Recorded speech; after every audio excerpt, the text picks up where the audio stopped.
Okay, so here's the other story that happened yesterday. That's my company and this vehicle. So my company hires me as an ALT, which is assistant language teacher, or English teacher in public elementary schools. You have options to travel by foot or your own means, or by car, which is you usually if you're not like a local, if you're not married to a local, if you're not married to a citizen of the country, you have to rent a car from the company, and then you do your payments every month for that car, and you're liable for it, and then they are too. So but they take care of the paperwork of their cars, right? So insurance is top notch, and checks and everything on the car. They're old vehicles usually, but nothing compared to the one I'm driving right now. But I'm driving a 7-seater because the baby car seats are installed into this one. And anyways, so you could drive, or you could use if you're in a big city, you can use the subways and trains and whatever buses. So I'm in a driving position, which means that they give me permission to drive a vehicle to go to the work, which is their client, my schools. So in order to do that with my own vehicle, I have to provide the paperwork for them. So they make sure that the vehicle is insured, your checks are done and everything. So, because otherwise it's liability for them to make sure that their work, the person that they hired for the job to satisfy the client, is all done well. I don't really know what happens if I don't drive their vehicle and I get into car. I don't know. I don't really details. I don't know. But so here's the dilemma. What happens? So here's an email, like a week ago or so. The car insurance of your vehicle is expiring. Can you please provide us soon with the new one? Okay, I'll check at home. My check at home means if you're lucky to see the father of your kids at night, that would be like the time to check. But like, I'll check tomorrow morning, or I would text at home from work with showing the email from my company, and he'll be like, oh yeah, when you come back I'll check. When I come back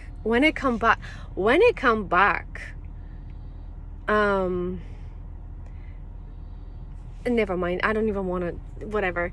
He's at his school, I'm here with the $2, and I have to go inside and do so many things. Anyways, so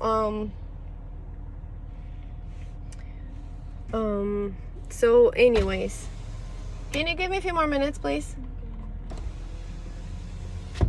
Bugging me for the parental control PIN number.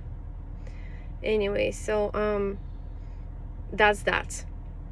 So a couple of days like passed, and then they were again like so all together there were like 7-8 emails exchanged for that car insurance. And on Thursday they call me at my school and they tell me, do you have the new car insurance? And I'm like, I don't know. I'll go to the car now and I'll check when I go home, and I'll send you pictures, because in previous years I've done that too. I always use the family vehicle, not the rental cars of the company. And so I kind of like know like where to open. It's like this place here, and it's like this big pack of stuff, and then you open it and you take pictures of both sides of the paper, and you give it to them, and then they're satisfied. But this year so on Thursday they call me, and I tell them I'm gonna do it. So I took a picture of all the stuff, and then I give it to them, and then they're like, thank you for sending the pictures, but hey, this is still the expired one, and it's already March 9, and it's expiring today, so can you give us a new one? So I'm like, okay. And then on Friday I go to work, and they call at school 2 times. They know I have classes. I'm not at the school just talking stories and doing nothing around waiting for their call. I have classes, so I don't really know why they keep bugging the office lady all the time. But she was like, you have full phone call, like she's trying to communicate to me in Japanese, of course. And I'm like, okay, I got it. So I co-teach with this Japanese lady who is an English teacher. She's the nicest person ever, and like I love her so much. And I asked her, and we go to my last class, to the 6th period, for that day, the last period. And then they're on the phone keeping the office lady again. And I was like, I'm sorry, but we have to go to the class. And so we go to do our class, and then I was like, do you have to leave right away after this class and like go to your main station school and whatever? She's like, no, I have some time. I was like, can I bring the insurance papers, and can you help me find the proper papers that they need, because so she said, yeah, that's fine, I'll do that. And then after the class is over and we're talking with her, and they call again, and there's this guy, Japanese person, who speaks in English, and he goes, we're calling for the car insurance again. And I was like, I just finished my class. I am going to go to the car now and ask my coworker to help me, because I have no idea what those kanji are saying and anything. And so he's like, okay, you go do that. And I was like, excuse me, seriously? So I just finished the conversation and hang the phone and went there and came here, and I got this big binder thingy, like this, all the documents of the car there, all the information. And I noticed that there's like an not open envelope that is there too. And I was like, I don't really know what it is, but I'll just get it with me just in case, and ask my coworker about that, just in case. So we started opening the papers, and I opened this envelope. I was like, I don't care, it's the name of the husband. I don't know what that envelope is there unopened, but I opened it anyways. And lo and behold, the new insurance was there. So when it got to the mail, I guess he didn't really open the envelope and put the insurance into the big pack of documents and stuff. So I was taking pictures of the old one. I didn't know it was the old one. I cannot really. Here's the thing, in Japan, they don't really, the calendar year is not like 2023. It's Reiwa, the 4th year of the era of Reiwa, which is 4 years ago. The new era started with the new emperor, I guess, or whatever. And so it's different calendar. The dates are the same, the month, but like the years or so, I don't really know. Now I know, now I understand, but like, because my coworker told me. But so long story short, we took a pictures of those papers, and I was like, seriously? And I sent the email, and he was like, yeah, those are right papers, thank you very much. But I was like, look, if you threaten your employees, that because he said, he told me on the phone, you go do that, go get the papers and check and send me the pictures, or I will have to take away your permission to drive to your schools. And I was like, first of all, it's comical, because I go with the car, drop off the babies at school before, to their nursery school before work, and I pick them up after work to come home. I go shopping with the car. I cannot really not use the car, because everything here is far away from me. There is no supermarket around us. There is just convenience store, and it's still quite the walk. So going to my schools without the car would probably be sort of impossible. Yeah. And so and he's like threatening me, and I was like, okay, that's it. So we figured it out with my coworker, the paperwork, and I was like, look, you keep threatening your employees like that, you're not gonna end up having a lot of satisfied employees working for you, or like me thinking right now good things about this company I'm working for. Because every ALT, every person that you hire, they're different, in different situations. Most of them are just people from Australia or New Zealand or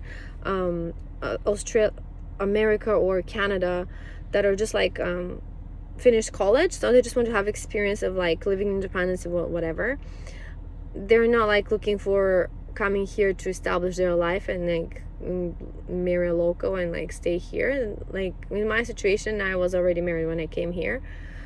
So anyways, single people that, you know, like, I'm not like a person that would just ignore them and try to, you know, make them angry or like break their rules or whatever. I try to be on top of that, the top of the all the policies of the company, and try to also be a mom and try to be an English teacher. So there's like, I told him there is a lot of things I'm dealing with at the same time.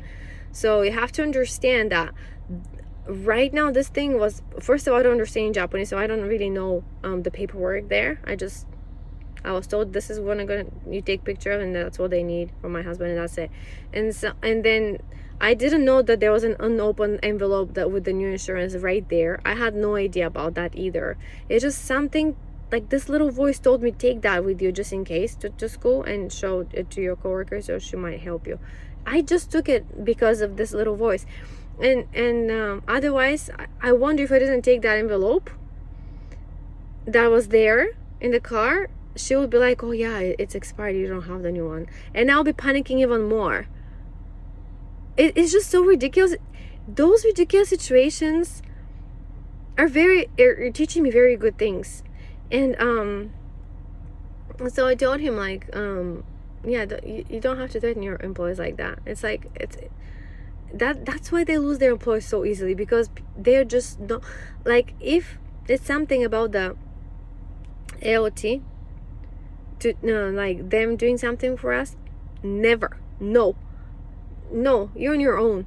But if it's something, their policies, their things that they have to be done, everything has to be top notch, and you have to don't care, you have to go and do it.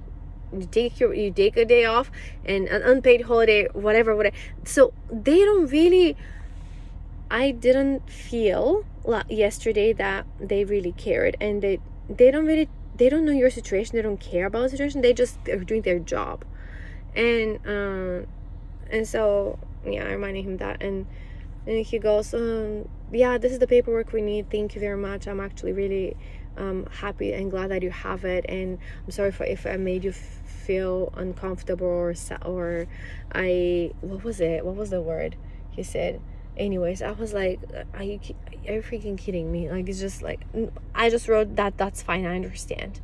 But you see how you get into those situations where somebody didn't do their job, negligence, like don't care, just drop it down there in the car and that's it. And the other guys are like, they don't really understand they have no idea. My company has no idea what is going on around here. They have no idea. Nobody cares. And so you're trying to satisfy them, and you're trying to make sense of this here, and at the same time you have to be like this cheerful, happy English teacher, yay, so exciting. I'm like, seriously people, I just need a break, to the point where I just want to go to bed and never wake up again. It's not that those things don't happen every day, but when they do, it's quite the... Anyways, I have to go because somebody's coming to pick up their kid.